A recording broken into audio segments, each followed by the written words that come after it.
Treasure the Moment. She's really lifting. Sun and Sand in front, but Treasure the Moment captures the moment. Another big win, claiming the Oaks double.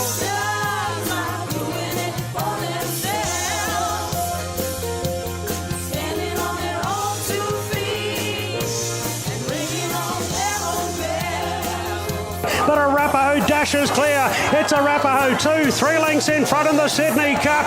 Oh, Arapaho. Well, second crack at the Sydney Cup, and today's To celebrate the conscious separation of the female state. But here comes Via Sistina. She's slicing through the pack. Dibayana and Chaelwolf down the outside. But Via Sistina takes the lead inside the 100. She's drawn clear from Dibayana and Tom Kidden. And Via Sistina equals the record of the Great Winks with 7 Group 1s in a season. Has got a new exterior. We got doctors, lawyers, politicians too. Fangirl takes the lead. Fangirl from a tissue, Steffi Magnetica. Fangirl takes out the queen of the turf. Can you see, there's a woman right next to you. Whoa, there's sisters are doing it for themselves. Oh, yes, we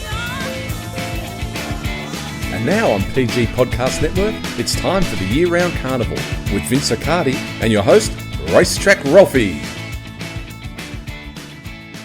The sisters absolutely were doing it for themselves. 3 absolute champion mares, or one a filly, Treasure the Moment, Via Sistina, Fangirl, and Rachel King riding Arapaho in the Sydney Cup. It was a super day's racing, Vince Accardi, and I'm sure you're pretty happy about it. Oh, definitely, Ralphie. I mean, of course, wasn't able to get on some because they were too short. But then, I started to like the Whirlpool because when there's 7 horses, I didn't realise they still pay first 3. Oh, is that right? Yeah, I said happy birthday. There you go. Just not fixed price, that's all. Absolutely. Firstly, how did the Randwick track play? Yeah, the Randwick track. Very interesting, Ralphie, how that day. I guess the first thing's this. The 3,200 metre and the 2,000 metre race, just booming speed. 10 above benchmark in the 3,200 metres, virtually the same in the 2,000 metres. 2,400 metres, soft tempo. All other races below benchmark to the 800. So I take a position that the track was in the slow range to the 800. Therefore, races 7 and 8 in particular, really, to produce that type of speed, it was extra work. From the 600 to the finish line, we were pretty much bang at the 600 around that G4 / let's just call it G4. And then the last 400 to the finish line, which is the most important part, we were bang on that G4, G3 range. I actually marked it in my own books as G3, and just super solid. The lanes were 100% in play, Ralphie. You couldn't have scripted it any better. Borderline one horse might have been out of the lanes, like absolute borderline. So for me, faultless, the track. And when you say the lanes, this is where I reckon it's really interesting. It's a fundamental of yours. The lanes don't move. So the rail's out 3 metres. There's no point scanning super wide. And what we really saw was that sort of lane 8, which then, of course, becomes lane 4 or 5. Once the rail's out, that's where you want to be. And that's where J-Mac was targeting. And this is the important part. That's the target, the smartest way to play that track. And you could really see the evidence, like from J-Mac in particular. If he was coming on the inside saving ground, he said, "Man, I just got to get in those lanes. Let's go." That's it. All right, we'll brush the Fernhill. We'll go in race order, but we'll brush the Fernhill. Good luck there. That was a 2-year-old race, and none of them got the strength to run any time. But race 2, the Aussie and Jo colours around the Quinella, but not in the way the punters thought. Sergeant Major and no strings attached. What I want to include here, though, Vince, I think Johnny O'Shea might have a good one for Queensland here. Interjection, loved its close, and I sort of did a bit of reverse engineering here. He pulled up sore first up. I think he's got a bit of a future. How did the South Pacific Classic race 2? Yeah, well, that particular runner you're talking about, just miles, sure, you were potentially still in that elastic band 8.8 lengths below benchmark versus the pace of 3.3 below. But just given the nature of how that track was playing, it really needed to be at least one more length closer to be in a prime position. And I felt that was like a negative for the horse. This then meant step 2, you need to put in a really big mid-race squeeze to get yourself in the race. Okay, you're going to do it on the better part of the ground, which is a plus. And you still have to have a big finish to try and reel him in. And the horse did both, like a 10.5 length mid-race squeeze, massive last 400 of 6.4. But unfortunately, just not in the strike zone to be able to nail the 2 runners that finished in front of it. But I'm with you, Ralph. I thought that was the run of the race. I think it might be one for Queensland for the boys there. Race 3 on the program here. This was the big $1 million provincial championships, Vince. And on our update on Saturday morning, of course, you can always listen back. You know, we realise we've probably got a product. If you're just betting $10 each way, it's a bit expensive for you. But you can always listen back to us free and unedited. Our big deep dive on the Friday and also the Saturday morning update. And one of the things we really want to stress with Machelada, sometimes you're going to get a little gift here when Lord of Biscay, J-Mac, Chris Lees, Machelade, lower profile, Ashley Morgan and Sarah Ryan. But Sarah's got this horse absolutely ticking now, and you end up getting a very good price for this horse. Ralphie, sensational price. It was exactly worth the 1x4 that we sort of touched on. I mean, just on that, I had some feedback from a couple of people that those little nuggets on the Saturday, no one's, well, when I say no one, everyone obviously does their own thing, but people that are strictly following what we're articulating, and if you like can play to that rule book, you're got a very handsome profit. Like, paying for the pod is just like, hello, I'm happy to pay double.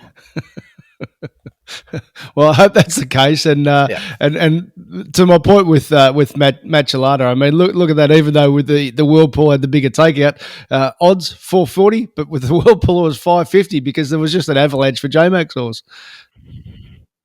And this is the thing: sometimes you can just be a little bit lucky. Yep. That you're not always going to be on a horse like this, and you know the big robots are playing on those whirlpools, and therefore you're getting a stretch price for someone like Machelade. And it was just all about if Sarah could just keep the horse where it was, and unbelievable the performance, 0.6 above, just outside of the top 10 for the day, Ralphie, ranking 15. I felt that in terms of, like, this was A1 position in running. Like, you could not have scripted it any better. Lead pace 2.4 below benchmark. This runner is going 5.4, 3 lengths from the leader. Outstanding. Therefore, no overcompensation in the mid-race move. 8.1. You can have a look at the day. 42nd ranking. There were horses in that race that just missed the top 10. Were definitely inside the top 20 for biggest squeezes of the day. Wrong position. How important is to use that energy correctly. And then last 400 plus 5.4. And then you only got to look at those hidden fractions, Ralphie. 8 to the 6 plus 1.1, 6 to the 4, 1.5 above, 2 to the 4 plus 2, last 200 plus 3.3.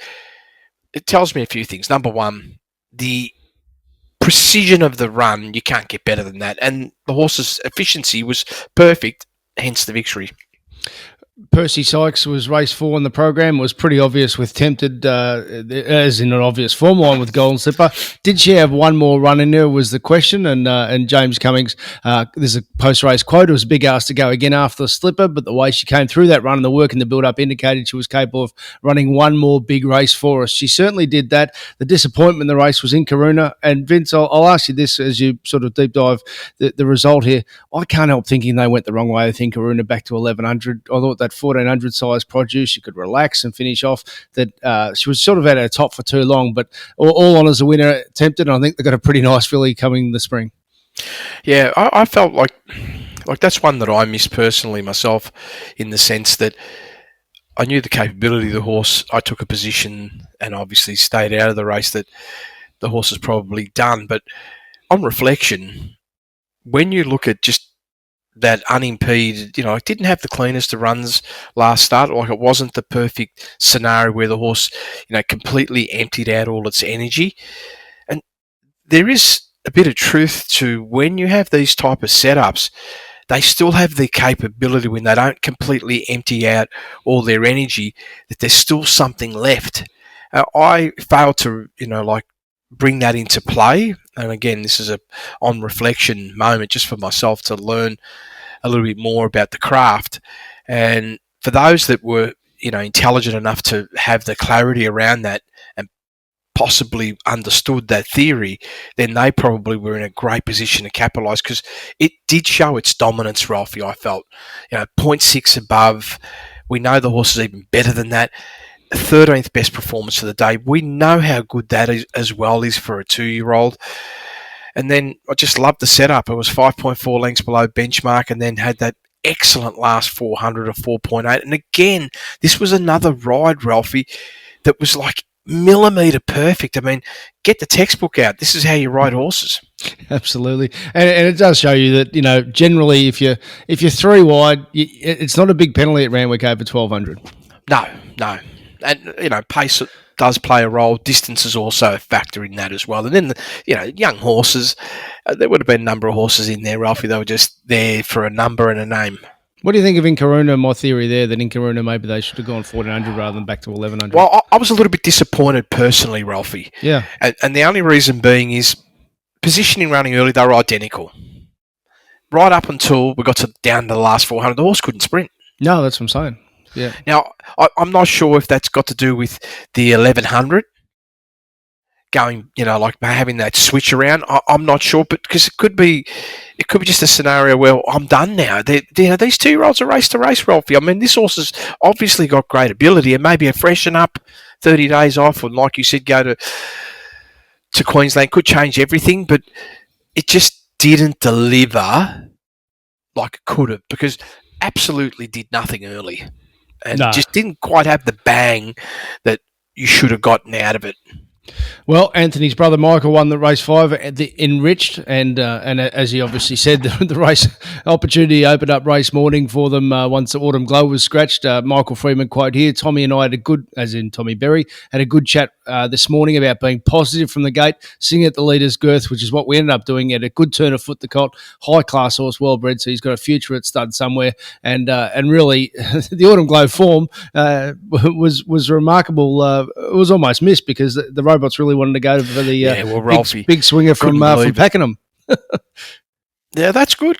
Yeah, I knew that would be the case because it had some glimpses of profiles. I sort of touched on it on the Saturday morning, but the biggest thing for me was that, and again, my lack of understanding, I didn't realise with the Whirlpool, and once I was informed that yes, they're paying first 3 on the tote, that it was party time, because $1.50 for a 7-horse field. Now, mind you, fixed price was well above $2, but then you would have to forfeit one position, and I wasn't really willing to do that.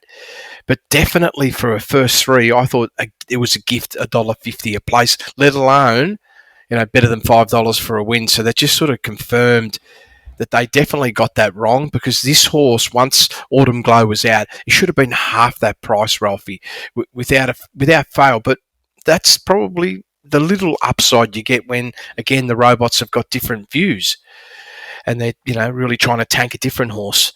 But ultimately, when you look at the performance, this was a race with no speed. There they are. They're going 7.5 lengths below benchmark. And mind you, Ralphie, when I look at it in the contents and just take away, I love the fact that you look at the helicopter view, and if you took away if you took away the 3 races, the 3 staying races, you actually get a real clear blend.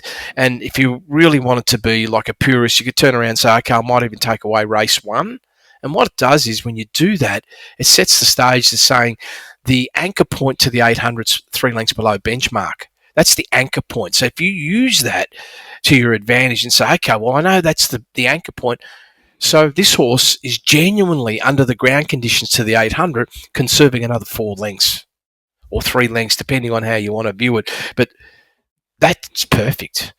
What that allows for an easy transition to the 8 to the 4. And again, it wasn't over the top. They stayed compressed, and it was all about show me who's got what under the bonnet. And we know this, Ralphie, that if you now have to give 3-4 lengths head start It doesn't matter how big your 400 is. You are never going to reel them in, especially when you're on real firm ground over the last few hundred metres. You're just not going to reel them in. You're not. No one's that good. Well, yeah, Black Caviar, if it came out of the shadows, it's going to do a plus 12, but only then it would only just win. So even like a horse like Big Swinger, what I'm trying to point out here is it was a 4.5 length handicap head start. Yes, it produced a plus 9.5, which was sensational, but only a length better than the winner, who had a 4-length head start. That's your true handicapping. Yep. How many times do we have to say it? Yep. What do we make of this Private Life? I mean, Chris Waller's kept saying, and I'm not second guessing a genius, but he's kept saying he thinks this could be a sprinter, even though it won a Caulfield Guineas. Got to say, just looking at the profile, he's a miler, isn't he? It's hard to say because you're set up with the race pace the way it is, and this horse also, fell in the same spot. Everybody that's giving the big head start, you're going to be disadvantaged. It was super, super strong. Probably the downside for the horse, I thought was a little bit of an overreaction in the mid, and probably could have maybe stayed a little bit more controlled. Would have may have possibly been the difference between third and fourth, possibly. But ultimately, the run was excellent. When we talk about, mile and things like that, at this stage, you're still in a situation that the pace is going to govern how well you will or won't perform at the mile. The Oaks, well, my initial reaction after Treasure of the Moment won, and I was watching it live, seeing these 13.5 splits on the TV, so thinking, if they're any way accurate, this is hurdle speed. My initial reaction was, this is proof that a good filly can win 2 Oaks, yet not be a stayer. Now you've had a chance to have a good look at this, what is her profile? Well, I'll look at it like this. We can look at it in all these different ways, but ultimately what really shone was the class of the horse. Yes. First and foremost, breaking benchmark for 2,400 metres. That's up on last season, Ralphie, the 2,500. It's up 2 lengths. From the VRC Oaks. Yeah. Yeah. And then if we sort of be honest about how slow the pace was, sure, that enables everybody to be able to stay. But if you were 3-4 lengths faster, I'm just saying 3-4 lengths, make no mistake, you will have an overall higher figure. And therefore, if you add 3 or 4, you become a +3, +4 horse. Now, maybe the stable don't have that view, and they may take a position that we're only pinching these races because it's all about class and we're not a true stay. But for me, that was a true capability of a real stayer in the making. Whether they pursue that path or not, I don't know.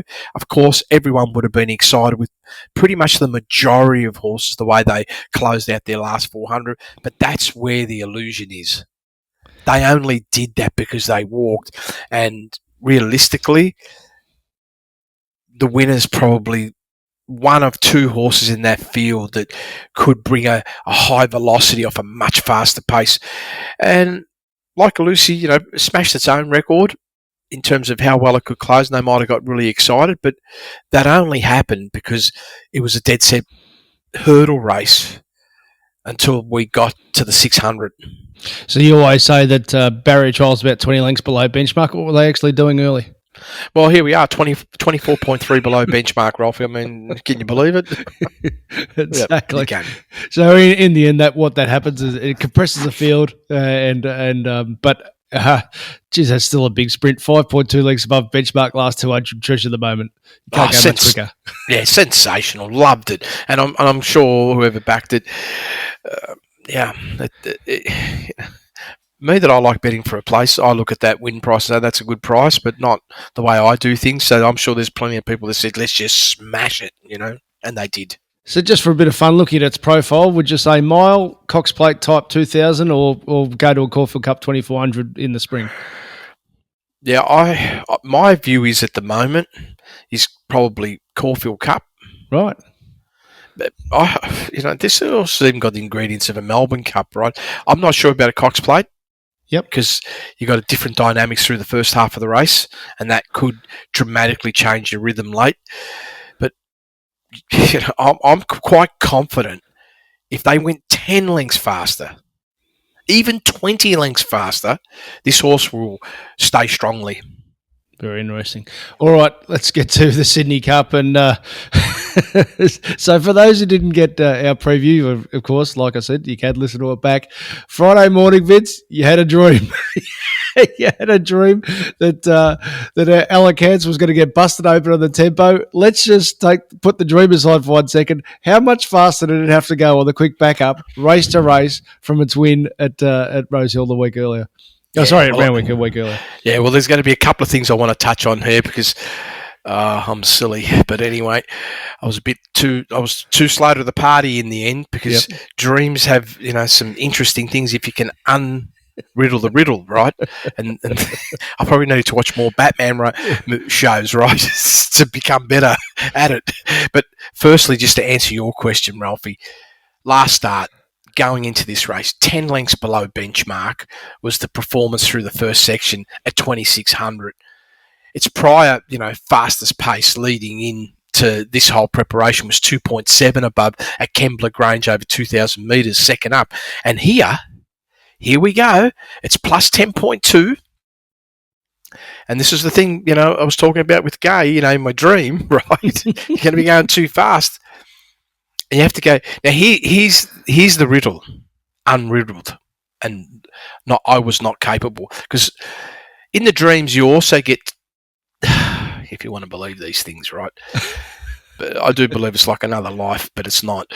It's just, fantasy, whatever you want to call it. But the reality is, if you can unravel it, the nugget's there. And that last time I had the dream was about, remember, Giga Kick? Yes. Oh, but you're two from two with your dreams. Yeah, I couldn't understand it, right? But I said to Gay, and I'm pretty sure I said in the podcast, you're going 2 lengths too fast. And she actually said, write it down, 2 lengths too fast. What was the winner's number? Number 2. I was not good enough because I'm still learning to believe in a dream, right?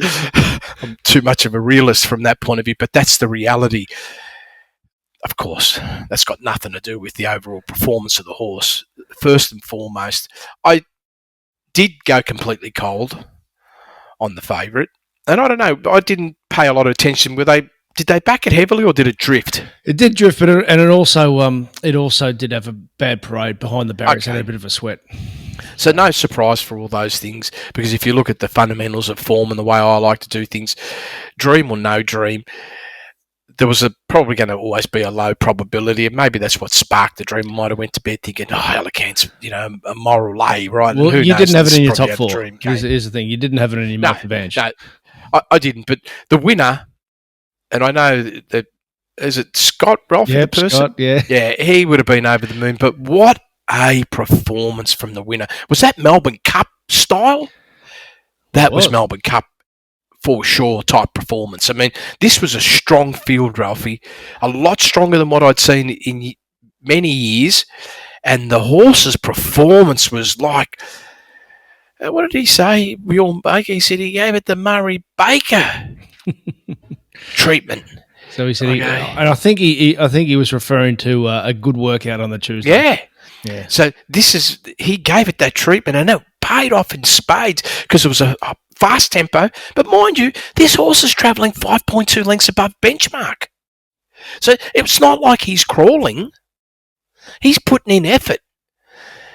Between the 8 and the 4, you got a bit of a slackening. But I looked at this horse's performance from inside the 800 to the 200. The actual horse lost about 1.4 lengths of velocity and rebounded above benchmark. And I don't know if the horse was all out last 400, 200 metres in particular. I don't know, because the horse killed them. And then I'm just looking at the figure, plus 2.4. How could you not think to yourself, well, first of all, what a big leap? Because I didn't realise that from the way I was looking, I didn't feel this horse could do that, take that big step. And he did under this sort of pressure. And what are we? A couple of lengths off what you need for a Melbourne Cup? I was just actually looking up Twilight Payment. I reckon it's produced a very similar performance to Twilight Payment off the top of my head. And this is a worthy field. Yep. Zardozi, was this the pressure that undid it? Well, I got this one wrong. I had a real close look. I hate saying this. doesn't make me feel good.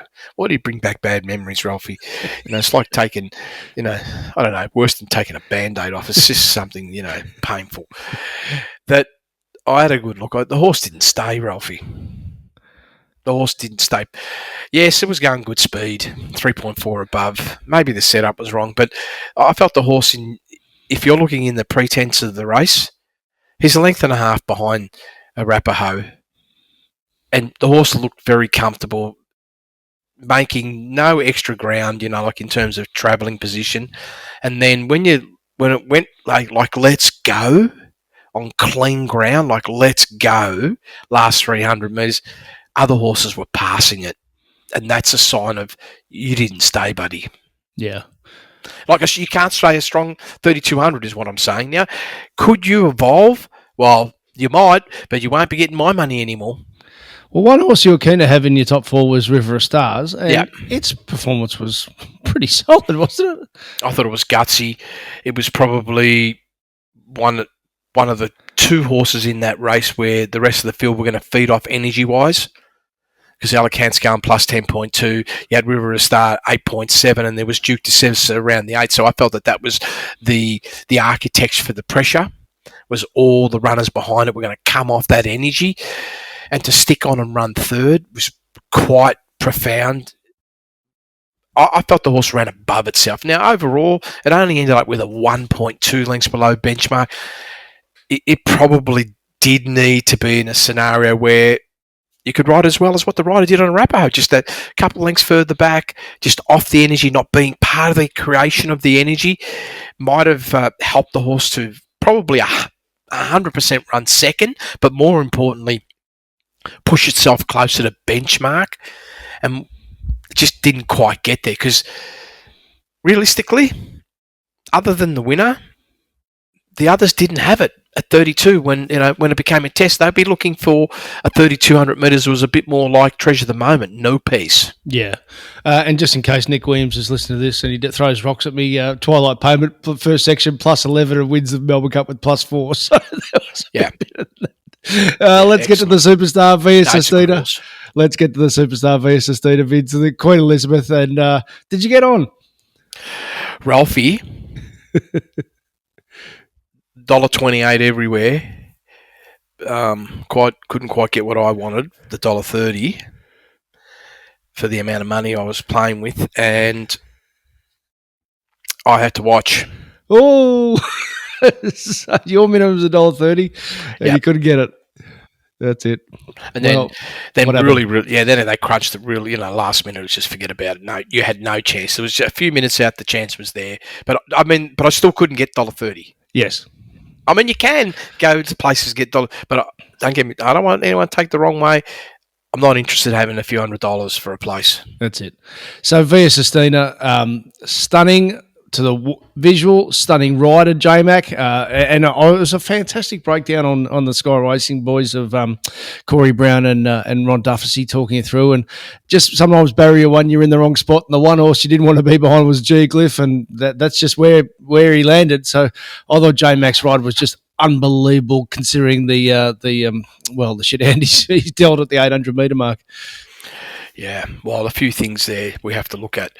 If we look at the rhythm of the race, just in the 3 block sections, 3.4 above section 1, that's to the 800, plus 3 block 2 between the 8 and the 4, and then last 400, 3.5, you can see a good structure. But the plus 6.4 is still an illusion because this horse's figure should be more like 8 in this race. 2.5 lengths loss between the 6 and the 4. That's the traffic then we're talking about. Yep. And then looking for the regain of power, and you could just see, and what a sensational trainer, right? Just poof with that huge burst of speed. And then last 200 metres, you could see the plus 1.5. Now, again, does that mean there could have been more? I'd say all out, but the horse definitely cost itself 2, just the way it was set up. And therefore, the plus 6.4 is, the absolute low. And I felt that this horse, when we were looking at this horse's, we've got a Cox plate in the 14s, But the way I was viewing it on my graph, I was viewing it that this horse is genuine 5s to high 7s horse. And if you didn't get that 2 lengths finish, it just would have completely obliterated the field, right? And you would have ended up with somewhere around 8, 8.5. And I feel that we've got the true insight of where this mare's at. It's just stunning, isn't it? Well, it is, and you know, it's funny. You know, we were calling our conversation 10 minutes ago about Treasure at the moment. Do you want to take on Sistina in next year's Cox Plate or go to a Caulfield Cup? Yeah. If they keep Sistina like this. And really, your numbers have held up here. I mean, Dubai on a 4.6. Yeah, he had a little bit of a tough run, but he's a +5 type horse. Tom Kitten, he's a +3 to +4 horse, +3.9. Lindeman's a +3 horse, 2.9. And Seawolf is one I want to ask you about with Seawolf, +2. He's a miler, isn't he? Well, here's the thing. He's clearly now sort of demonstrating. This was one of the issues with Seawolf, that the horse will get 2,000, but it's all about structure. Yep. But it's not going to run in the 5s. But at a mile. We know, yeah, because you need that at 16, right? Like you said. It's a miler. And it's like everything else, Rolfie. You could see that they obviously must have been thinking in their own minds, be completely conservative early. And there it is, half length above benchmark. So what happens when you do that, Rolfie? You have to have a massive overreaction in the middle to put yourself in the race. And once you do that, what are you going to have left?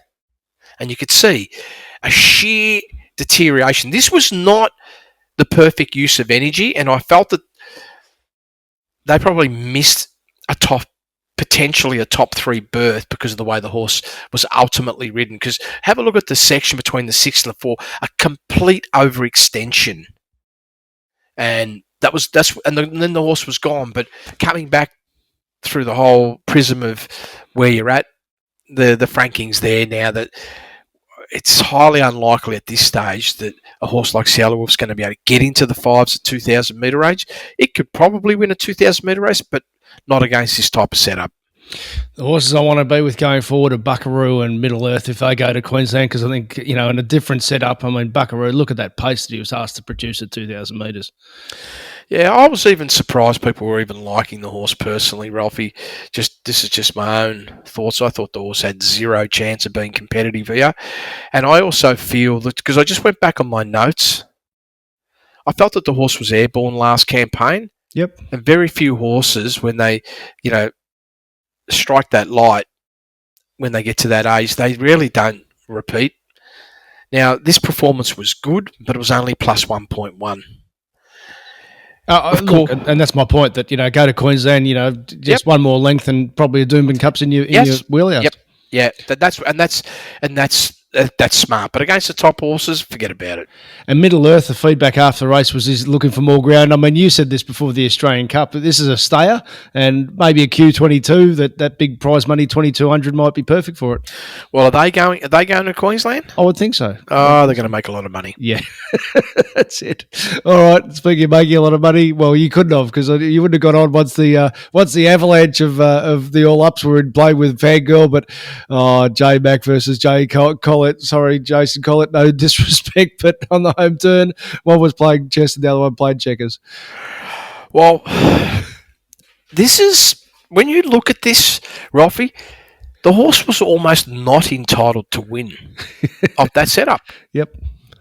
7 lengths below benchmark, leaders going 0.4 below, and you for a mile, if you stick to your rules, the elastic band's rock solid, 3 to 6, right? Yep. You are half length outside that band. Now, I know we're only talking minuscules, right? But the reality is that means you have to have a ginormous effort. And it was on show. 7 lengths below benchmark early. The second section, plus 4.5. It wasn't the biggest squeeze of the day, but it was big. It was 11.5. And I'm still just sitting there. So how do you finish off with a plus 5.3 last 400? Just outstanding. And really pulled the pants down on Steffi, right? You know, and I know Steffi looked like it's running on, but if you look at the real setup, I mean, Van Gogh gave Steffi a 3-length head start. Yeah, but smashed it in the middle and smashed it late. Don't worry, I was cheering it. But do you want to have a 3.5 length slowdown at the home turn? Steffi copped. No. What was he thinking? Trying to go for a miracle run. Sure, and that part's correct, Ralphie.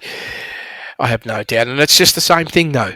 Would you, should you be 3 lengths further back than where you should be?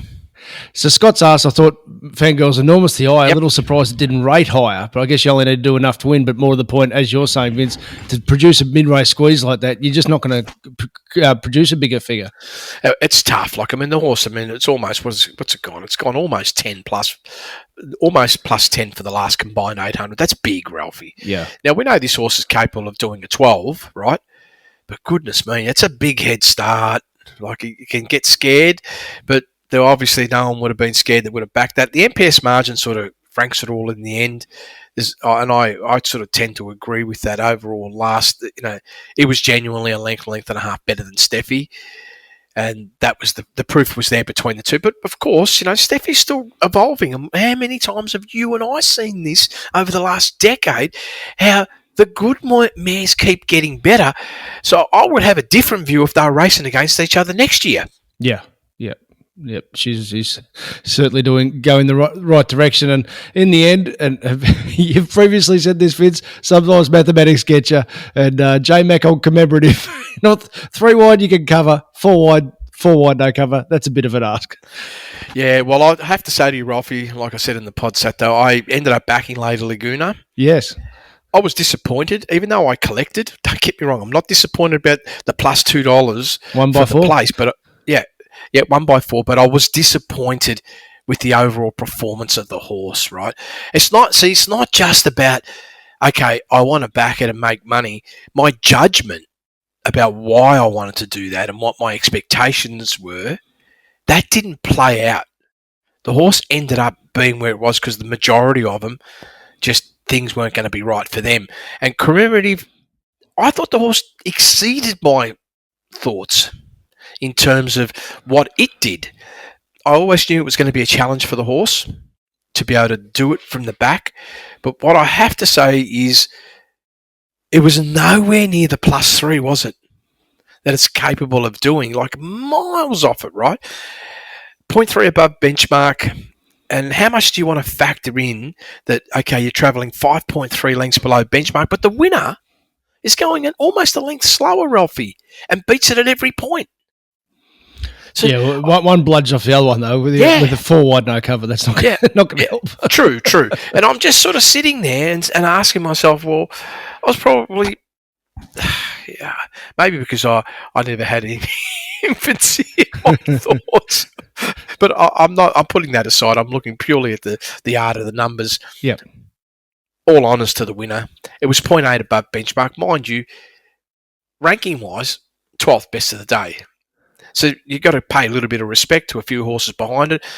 I felt some of the hidden runs there. Alentia, for sure, big hidden. Tashi, I expected a big run, and it ran pretty much to where I felt. Now, Lady Laguna, I don't know. I need to give some more thought to this because this is a 1 or 2 place scenario now where we're going with this horse, because I was taking a position, if you ran strongly, and what I want to say is a bit more in the end, this is a horse that, sometimes you do your work, Ralphie, and you find a horse and they're in the right stable and they're now getting everything set up to get the flow going, and you can sort of back them 2-3 races in a row. And I was sort of feeling like I could be at the beginning of the cycle with this horse. And the reality is I'm a little bit not sure now, because when I look at the last overall 800, I didn't find a lot of loss of energy efficiency, like half a length between the 4 and the 2. I'm not going to hang my hat on that. And then only a half length of better over the last 400. And there was, when I say several, most of the horses were more dynamic than that late. So was this a situation where it actually needed this setup to now go bang, or are we seeing a scenario where this mare isn't turning up this campaign? I'm not sure, and that's where I'm a bit lost at the moment with the horse about whether we can, chime in on it more times in the future or not. Yeah, sometimes mares just lose that tenacity, and that's it. Because in this time last year, she was just running through brick walls, wasn't she? So Yep. that could be the case there. Just go back to that previous race there, the Queen of the Turf, if you can, please, Vince, Yes. just for Robert. And it's a really nice question to finish with because she's been retired and she's been an absolute ripper. But Robert's asked, is there anything Vince can identify as the turning point for the downward spiral of Amelia's Jewel? Who, of course, peaked when she beat Pride of Jenny. And at the time, we didn't know Pride of Jenny was Pride of Jenny at that Moonee Valley grand final leave run was unbelievable. Well, I'm going to go always back. And I, mate, if I was in charge of racing, which I'm not, but if I was actively involved with, I'd be making it mandatory that every horse, when they walk in on the track, have to be on the scales. Like, I mean, it's just a simple thing. Get on the scales, hop off the scale, have the weight logged so you know where your weight is. So I'm just going to go back in time. This horse put on all that extra weight, and the horse is a bigger horse and isn't dealing with it the same way, and hence the true loss of velocity in the horse. So that's one prism. The other prism is this, and there's some real insight on this, Rolfie. I'm talking about that in terms of how, can you get past those lofty high numbers? There is a big chance that the horse, first of all, did feel that first up run with the plus 11 late. The second up run, we had a total reversal, hence the 28 days between runs, like plus 7 off a minus 13.9. That's it's in excess of 21 lengths. We're talking about 3.5 second turnaround in sheer speed. Even in the middle, it was horrific compared to the first up run. It was like another 4 lengths faster. So the horse has gone out and ran the first 2/3 of the race 4 seconds faster, and then there's a 28-day break. That's not the perfect sort of setup, and maybe the horse just didn't want to turn up. That's a possibility, or it could be the weight or the extra weight. And I'm not talking about weight that they put on an extra kilo. I'm talking about the real weight of the horse. You're putting on 40, 50, 60 kilos, right, can have a tremendous impact on the horse's, ability to be more dynamic. And yeah. Well, hat tip to her. She's been an absolute star, and she goes out to stud happy and healthy. We're going to do one more time the All Age Stakes this week. If you want to get our preview podcast, go to my website, racetrackralphie.com.au. Click through the links for the preview podcast. Of course, if you're an existing daily sectionals customer, there's an audio-only top-up version. We've got some members' questions from Bendigo and Ascot, so we'll do that as a little bonus podcast. If you want to get that bonus podcast and support the fact that we're corporate bookmaker ad-free again, click through the links to my website. $20 a month gets you Group 1 membership and gets you the bonus podcast that we do. In the meantime, thanks so much for listening to Year Round Carnival.